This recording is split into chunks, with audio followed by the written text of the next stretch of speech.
So that church, the Russian Orthodox Church, was built in the 1830s. It is not structurally sound and we cannot go inside. I did get to go inside of this church, but out of respect, I did not record. So if you want to see this, you probably have to come here yourself. I will show you this interesting little cemetery here. So these are called spirit boxes. There's approximately 70 people still in this community who use these churches. They do have a hard time finding priests in this area, so if there's a funeral or something, they will bring them out.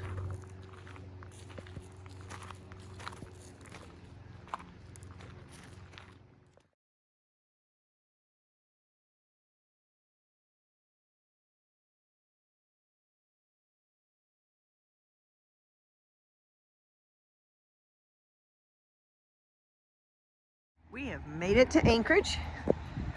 Done a little shopping at Costco with a friend this morning. And now we're gonna go to the Ulu factory. Ulu factory, I think is how it's pronounced. Anyways, so Alaska's a lot like every other big city except for it's got mountains. But you wouldn't believe how many people there are camping out here. And there was a big train. There was a big homeless camp a little ways back. Boy, I can't imagine being homeless here in the winter.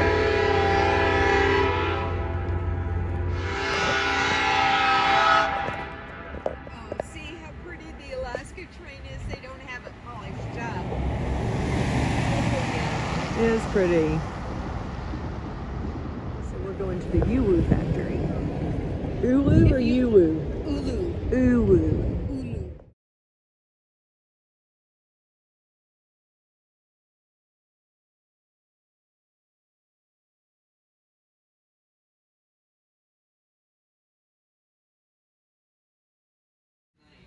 So we just got a super cool demonstration and tour from the guide.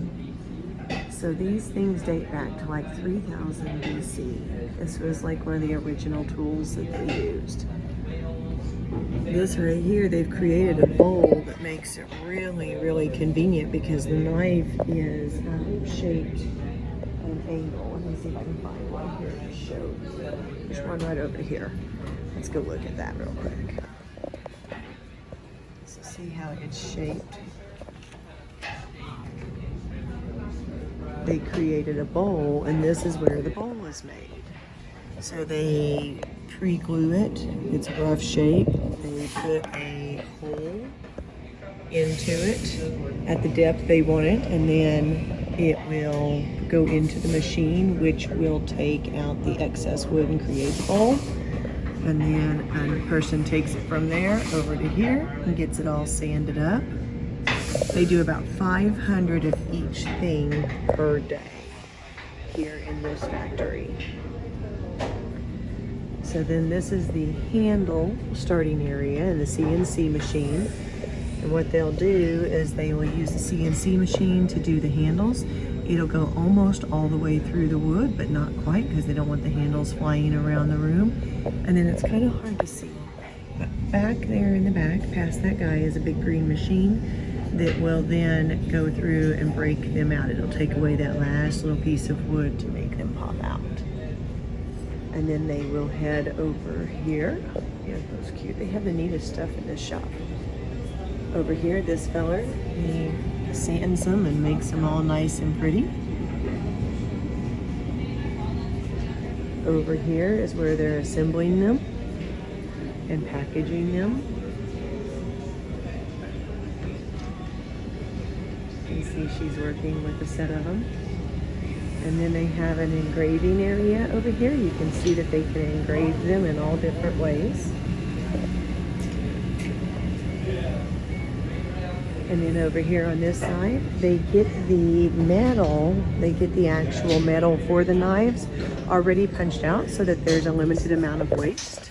And what is there can be recycled because they do it all the time at the facility. And then they come and they put them in a little thing that holds about 6 of them. And they put them in there and they grind them. And then they put them in a vat of polishing fluid, which is what that over there is. And then they polish them 3 or 4 times per size. And then they clean them all up with a pressure washer before they go to assembly. The store's super neat. This was used a lot for seals and whales, blubber, this tough skin, etc. And these days, of course, we use it more for vegetables and garlic and some meat cutting, cheese cutting, things like that. So anyway, this is the Ulu factory. Ulu factory.